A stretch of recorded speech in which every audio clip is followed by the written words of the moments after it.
Hello everyone, नमस्कार। स्वागत है आप सभी का अक्षवाट के यूट्यूब चैनल पर। मैं रक्षित गुर्जर। तो आज हम समझेंगे इकोनॉमिक्स क्लास 12th का हमारा टॉपिक है निवेश की अवधारणा, यानी कि इन्वेस्टमेंट क्या होता है उसको आज हम समझेंगे इस वाली वीडियो में।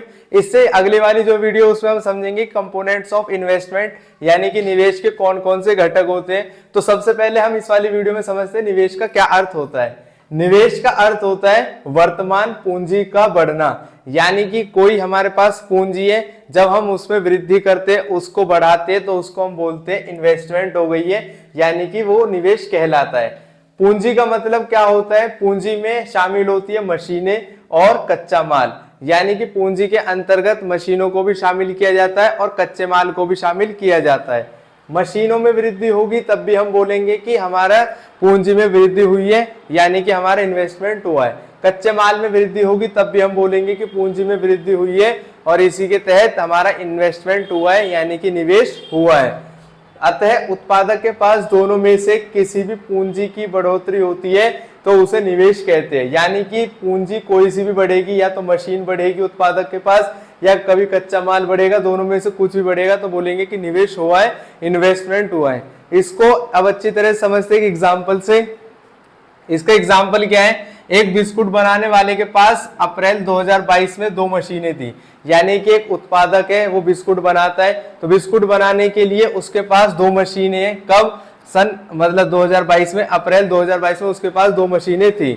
लेकिन उसके बाद में जुलाई 2022 में उसने 3 मशीनें और खरीद ली, यानी अप्रैल में उसके पास 2 मशीनें थी, फिर थोड़े टाइम के बाद में उसने 3 मशीनें और खरीद ली और अब उसके पास टोटल 5 मशीनें हैं। ठीक है, तो जो उसने 3 नई मशीनें खरीदी है वह उसका निवेश है। यानी कि अगर उसके पास पहले 2 मशीनें थी, अब उसने 3 मशीनें और खरीद ली है, तो टोटल उसके पास 5 मशीनें हैं। अब वो 5 मशीनों का इस्तेमाल करेगा नए गुड्स बनाने के लिए, बिस्किट बनाने के लिए। तो लेकिन अब जो उसके पास 3 नई मशीनें हैं उसको हम बोलेंगे कि इन्वेस्टमेंट हुआ है उसके पास में। तो यहाँ पर ये एग्जाम्पल था मशीनों में वृद्धि का। लेकिन मैंने जैसा आपको पहले बताया, मशीन बढ़े या कच्चा माल कुछ भी बढ़ सकता है, तो दोनों में से अगर किसी में वृद्धि होती है तो उसको हम लोग बोलते हैं कि इन्वेस्टमेंट हुआ है, निवेश हुआ है। इसका दूसरा एग्जाम्पल हो सकता है, जैसे कि अगर मैं एक बिस्कुट बनाने वाला उत्पादक हूँ, यानी कि मेरी एक फैक्ट्री है बिस्कुट बनाने की। अब मैं बिस्कुट बनाता हूँ तो मेरे पास कच्चे माल के रूप में जैसे चीनी है। अब मैं आज मेरे पास 10 किलो चीनी है, मैं 50 किलो चीनी और ऑर्डर कर देता हूँ और अपने पास 50 किलो चीनी खरीद लेता हूँ।